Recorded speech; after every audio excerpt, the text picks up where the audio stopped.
নমস্কার বন্ধুরা। আগেই খড়গ ও ত্রিশূল জোগাড় করে রাখতে বলেছি। এর আগে ভিডিওতে যেভাবে ঘট স্থাপন করতে বলা হয়েছে ঠিক সেইভাবেই স্থাপন করবেন।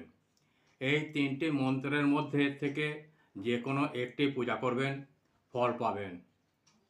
মা কালীর এই তিনটি মন্ত্র জপ করলেই পাবেন মা কালীর আশীর্বাদ। মা কালীর সময়ের প্রতীক, তিনি একাধারে ভয়ঙ্করী, অপরদিকে অভয় দানকারী। এই শক্তিশালী মন্ত্র জপ করলেই বদলে যাবে আপনার জীবন। এক হচ্ছিল ওং ক্রিং কালী। এই মন্ত্রে পূজা ও জপ করলে পাবেন পূর্ণ জ্ঞান, শুভ শক্তি, আত্মার উন্নতি ও মুক্তি। 2. ওং শ্রীং মা কালিকায় নমঃ।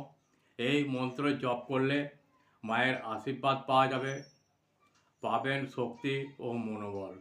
3. ওং ক্রিং কালিকায় নমঃ।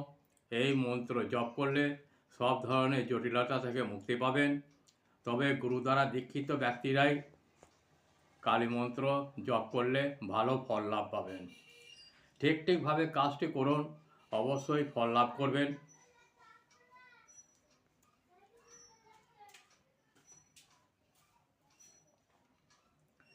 আমার এই চ্যানেলটিকে লাইক, শেয়ার ও সাবস্ক্রাইব করতে ভুলবেন না।